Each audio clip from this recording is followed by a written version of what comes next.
Let's talk about talk. Let's go deep. We all have something to share. KnolShare with Dr. Dave. Here we are. We are live. So, hello and welcome to the KnolShare with Dr. Dave podcast. I am Dr. Dave A. Cornelius, affectionately called Dr. Dave, and I am your host. The Getting to the Mountaintop Social Change Advocate series is really a special episode and series that I'm doing on the KnolShare with Dr. Dave podcast. And my guest today is Melanie Richards, who is the founder of Be Visible with Mel and the host of LinkedIn Live event, I Am Possible.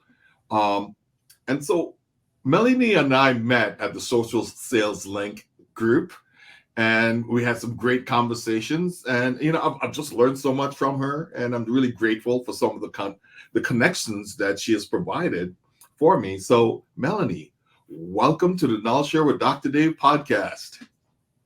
Thank you, Dave, for your warm welcome. Awesome. And hi to your talented and amazing guests, those joining us live and those popping in for a replay. Yes. Look forward to those conversations and some of the comments that they're going to provide. But we like to start off with a song or spoken word that's inspiring you today. And I always ask, would you be open-minded, because we learned that in our class, to humming a few bars or even reciting a few words of your inspiration? So today's inspiration is Phyllis Hyman's Meet Me on the Moon. One of my favorite songs that I had a chance to enjoy her singing live during a lunar eclipse. So every now and then when I'm trying to switch from creative to linear, and this is one of those weeks, I kind of use that song as the inspiration. It's an invitation to meet us in a different place, in a different location. And the thought of visualizing meeting someone in the middle of the sky. So meeting a new client, a collaborator, somewhere out there where we're letting our imagination go and creating really safe spaces to collaborate and connect. So I definitely have to say, Meet Me on the Moon. And I adore the song so much. I will not sing it off key for you today. Oh, come on. I double dare you? Way back when I sang in high school, Dave. Okay. Way back when in high school, you'll laugh at, in the School of Performing Arts days. So but that's a Patrice Rushen song to look up way back when, while we're tapping on music. That'll help us kind of stay connected and enjoy. Awesome. So why don't you provide a 30-second elevator pitch about Melanie? So my elevator pitch is a non-elevator pitch. I'm a business attraction and an event success coach. And I help inclusive leaders and dynamic teams create more conversations so they're not the best kept secret, and they build the business of their dreams or the not-for-profit and reach new people to raise funds. And I say it's a non-elevator pitch because I think it's important when we're introducing ourselves, show up as we are. Not lose the script, but maybe it's bullet points, but just lean into it and show up as you are. That works for me, and I'm sure it works for everyone else, and it definitely worked for you. So let's jump in and talk about, what really sparked your passion for social advocacy? My passion for social advocacy was initially sparked by my wonderful sister-in-law, Liz, who's one of our guardian angels. And Liz was I'm walking for this cause. Pledge something per mile. We're having a bowl-a-thon. I need you to contribute X. And Liz was in financial services and in banking and compliance. And she was raising a lot of funds for a wide variety of causes.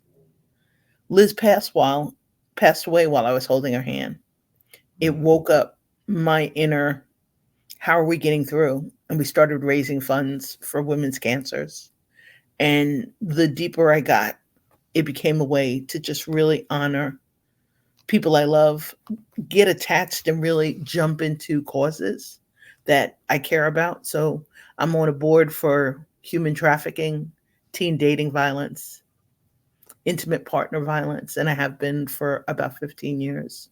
But the social advocacy, I would say, is around the time Liz passed, I had seen an article on a magazine, and a gentleman, Jonathan Howard, really inspired me. And 15 or 16 years after I saw his photo on the cover of a magazine and on the news, I had the opportunity to meet him in person, and I couldn't figure out why he looked familiar. We both had glasses. That was the difference. And Jonathan was the person who Senator Ted Kennedy tapped into to pass the Matthew Shepard Act. He had been the victim of a hate crime. Mm. And all of these things kind of combined together. It's your wake up. One of my cousins passed when she was murdered, actually, when she was 20. The victim of domestic violence and stalking. And my nana was a survivor of domestic violence. So I think all these things kind of combined together. Liz helped me start getting connected to helping people fundraise for causes, learning about my nana as she passed, and more about my cousin in her absence. She was a little bit younger than I was. They really woke up the social justice voice. But Jonathan reminded me during the pandemic, especially, take off the lens, let it be known that this is what we stand for, that this is who we are, and this is what we care about.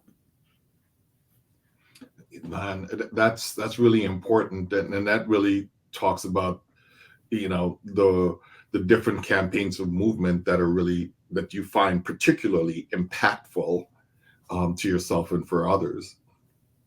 So as you're getting engaged with these different campaigns or movements or groups, how do you approach building coalitions or partnership in that work? The most interesting part of it is Liz turned me into the fundraiser.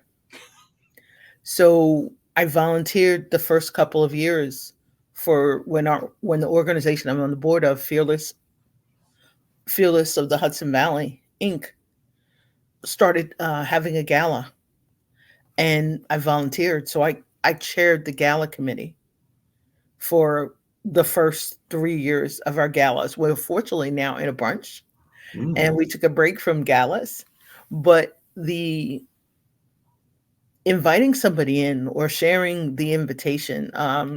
Wonderful woman, Cher Singh, called it. She did a presentation called The Art of the Ask.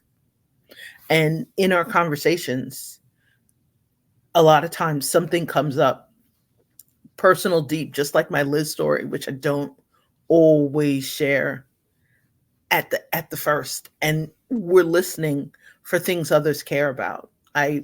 During virtual cappuccino, someone will ask me, hey, I'd like to get involved with such and such a cause. Do you know a cause in my state? Like, I'm trying to find a domestic violence agency to help a wonderful woman who's interested in getting involved with one in Nebraska.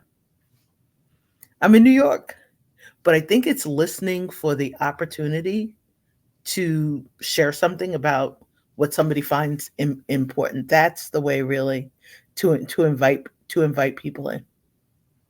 That's awesome. Um, in terms of just building those coalitions and those relationships. What about challenges? Challenges that you're faced, while you're advocating for change, and then how did you address them?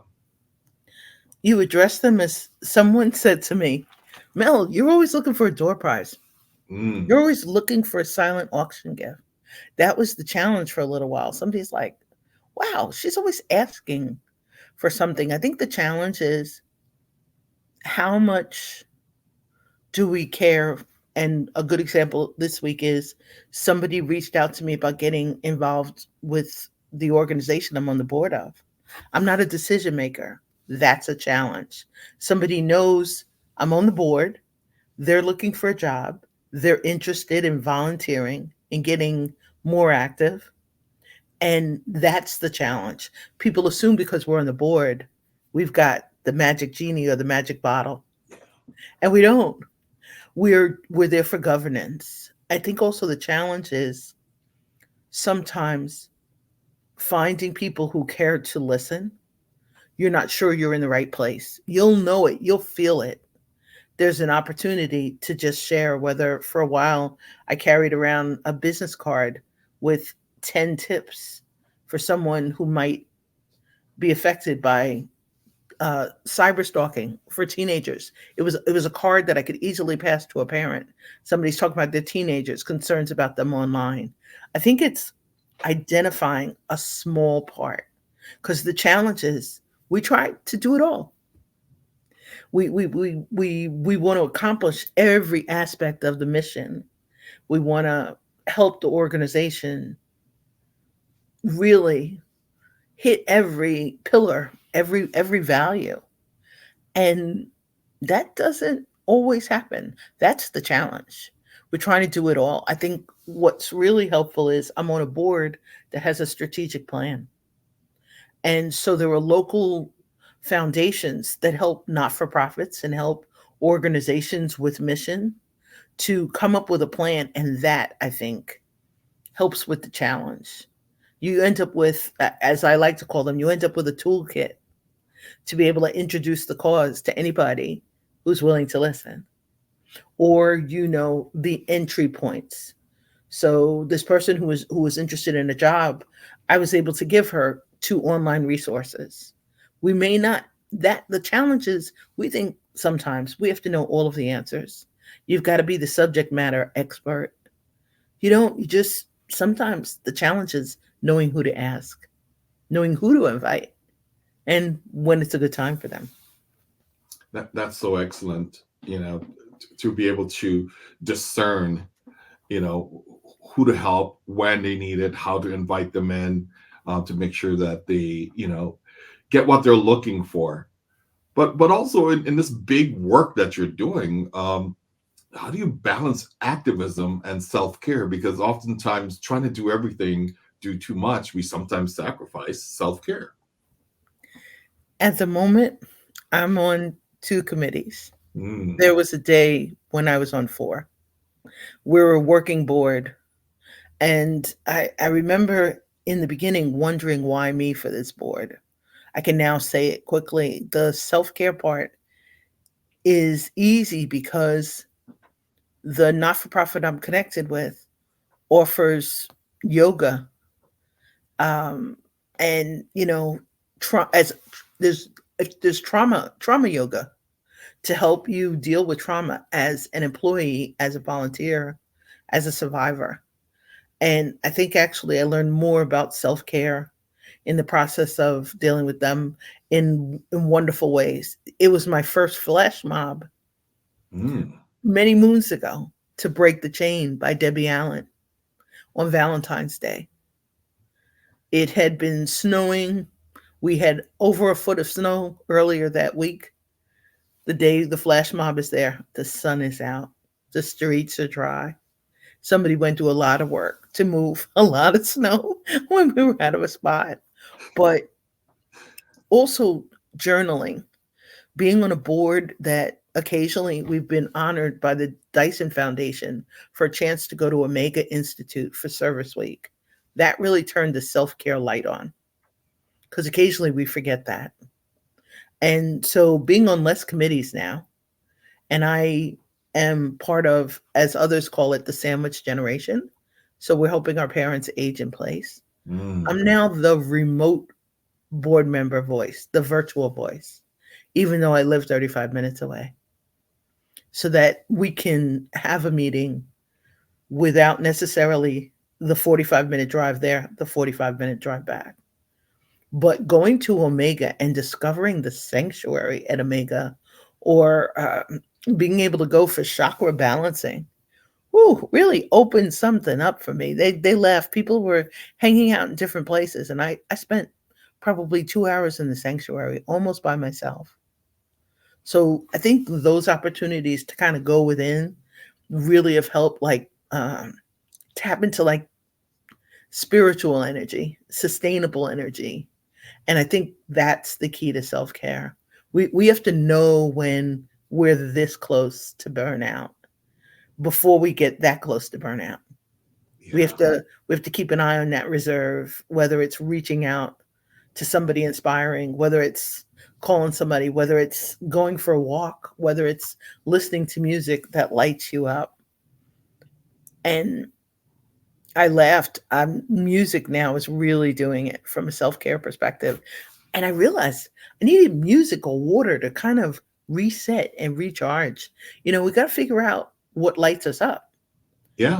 and step into it. I just talked this week to an amazing book coach, reminding me that the book, I'm getting back to it, and I think that's the self care part. But I think the hard part has been removing the time clock. I use a proficiency planner now, so it's you can change the dates of the week on top. You can figure out what's important as a priority, what can wait, and kind of dialing into that. So it kind of ties into my words of the year. So I want to thank you for that. Kaleidoscope was last year, Nice. and Cadence was last year. And this year I added Resonance. Mm. Kaleidoscope and Cadence were game changers, but are you really feeling it? And think of that before we say yes, or before we say maybe, or before we say why. Is it a good fit for you? Yeah. Yeah. That is so insightful and deep. Love it. Love it. But talking about giving advice to others, so for people who are looking to make a difference in their communities, um, three things. Instead of one, give three things that you could really just get into and help people to lean into in terms of this is what I should consider, before I go and try and do something in my community, no matter how big or small. It can start as little as your local homeowners association, or raising your hand to check out running for office on a local board. From a fundraising perspective, or not for profit, your church, your synagogue, your mosque, I was just um, enjoying reading outreach from parents who are trying to help their children with specific goals. That is the easiest way to get involved. Get involved with something to help your child, to help a future generation, to help a church member, to help a neighbor, to help somebody you care about. And in our case, we ended up starting with national organizations without even realizing it, just in the process of trying to honor loved ones. So national organizations like Local Relays for Life, good chance to get involved with the American Cancer Society at a local high school, to light a luminaria around a high school track in honor of somebody you love. It can be that simple, because really, walking around a high school track with Liz, as she helped me learn to fundraise for cancer, just opened my eyes and changed my views. It took a long time for me to be able to go back. And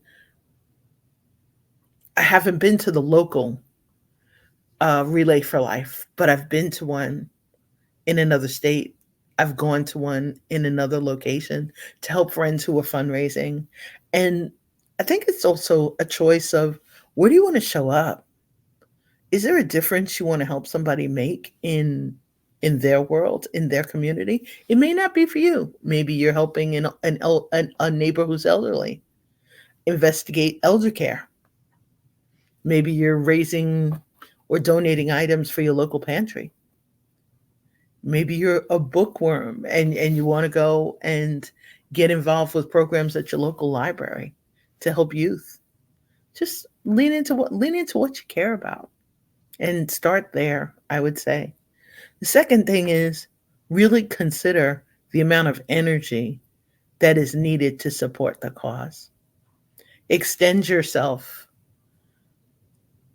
within reach so that you're keeping some of the reserve in the teacup, and share it with others who may care and come and help you, and help you replenish the energy so there are more involved in the cause. And the third thing I would say is you never are going to know where it takes you. You're never going to know how it changes you, how a story or involvement with a cause really changes your life. It'll transform you. It'll remind you we're all here to make this a better and less fragile world so future generations can hang out and hopefully reach a point where they prosper. Yes, yes, yes. Yes, yes, yes. So let's talk about what's the next big issue that you are tackling. The next big issue that I'm tackling is I'd like to find a way to join a foundation board Mm, for the board that I'm on. I'm ready to like really devote myself to fundraising. And fundraising from the perspective of not being afraid of the ask, and kind of tying it into some of the event things I do around maybe a couple of larger events to help the not for profit I'm on, or to help another cause really raise a lot of money for advocacy, for education, and in our case, for non residential and residential services. We have a second shelter now. That was the nice. cool thing that the galas helped do, make way for additional support services. But I'd say the next big thing is I'm really starting to step into elevating executives just invited me to become a podcast host and help interview executives in the LGBTQ community who are wanting to share their stories. Mm, And I really understand it from the perspective of being the introvert who wasn't always comfortable going live or sharing my own story. yeah. And I think that beginning of learning other stories, we learn ways we want to help others change the world. So you put it out there that for your next big thing and is helping a nonprofit. So I will be tapping in and Melanie, for my nonprofit, can you help me raise some funds? So thank you for putting it out there. So you're not going to have that conversation. It works. It works. I mean, the good thing too is just like we've learned locally, Yeah. there are foundations that'll show up and help you and lend you a hand. Oh, I need it. And you have to tap into them, into their resources. It's just a reminder to pay for the grant to kind of Yeah. fund your and fuel your next big steps. Oh, I need it in the worst way. So any final words for our practicing or even aspiring social change advocates? Remember, there's somebody who needs to discover your culture, your voice, your story, what you care about, because you really matter. And I think one of the taglines that we use in fundraising for Fearless is together we have the power to save lives. And that's the part that I would really think about. In some cases, who can you help improve what's happening in their community, in their world, in their life? Where can you show up to help someone create a legacy, to increase their impact, to increase their reach? Whether it's having a fundraiser on social media for your birthday, whether it's just inviting one person in to come help you with a project or start a project or a segment of it, or saying, "Hey, I'm going to volunteer. I need a hand. Can you lend a hand for a couple of hours?" Hmm. uh, I'm uplifted and inspired by what you've shared today, and I'm just so grateful for the time that we've had. Um, in this podcast, but also outside of this podcast, in the conversations that we get to spend time having together. So I just want to say thank you for that. Really appreciate it. Thank you, and thanks for the opportunity to get to know you a little better. Dr. Dave is deep.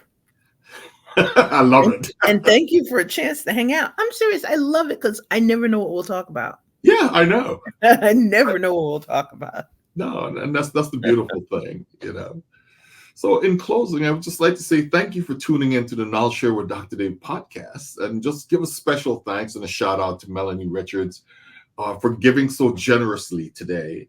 I also want to let you know that the KnolShare with Dr. Dave podcast is available on Spotify, Audible, Google, Apple, and many more podcast channels out there in the world. So I want to say stay tuned, Catalyst, for a positive change, because the next episode is going to be just as awesome as this one. So thank you for tuning in, and look forward to seeing you next time.